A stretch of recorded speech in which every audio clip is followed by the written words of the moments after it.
President-elect Trump has such an ambitious agenda and so much that he's asking from the U.S. Senate. I think Senator Cornyn earlier today talked about how you guys are going to have to balance that with some of these nominations that could take some time. And he's sort of asked, Trump has to decide how much political capital he wants to put on some of these nominees that could be a struggle, could have really, really tough hearings. I mean, are you thinking about that? Like, some of them, these hearings could go on, the FBI investigations could go on and on and on. How much political capital do you want to spend on some of these folks? I don't think the FBI investigation will go on very long. They're going to do the background check and report back to us. Then we can go through the process pretty quick. As far as the political capital, the only one I was concerned about the president spending political capital on was Matt Gaetz. He's no longer in the picture, right? So Pam's going to go through just fine. Cash is going to go through just fine. Tulsi, I mean, all these individuals got to come up here and earn the vote and keep the nose off the board. Pete has done a phenomenal job getting up here and taking the fight straight to the senator's office. It's not, his nomination, as he said and we've said, it isn't decided in the media. It's decided in those one-on-one meetings that he's having.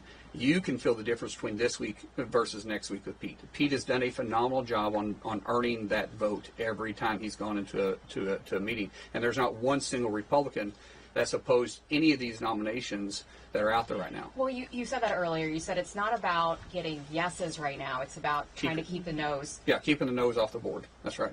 And he's doing that.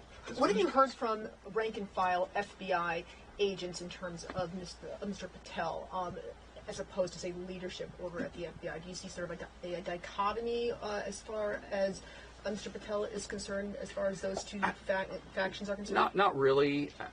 Some of these noms out here, they're just not as known to maybe the senators, and so that process is taking a little bit longer. You look at Mike Waltz, right? Mark Waltz is known by the people up here in the Capitol.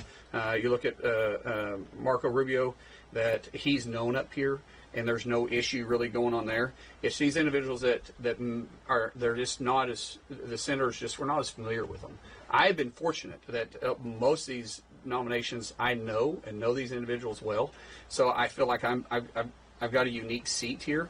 But the rest of it is just that process. We take oversight very, very serious in the Senate. If there's one thing that we actually do well, is the oversight side of it.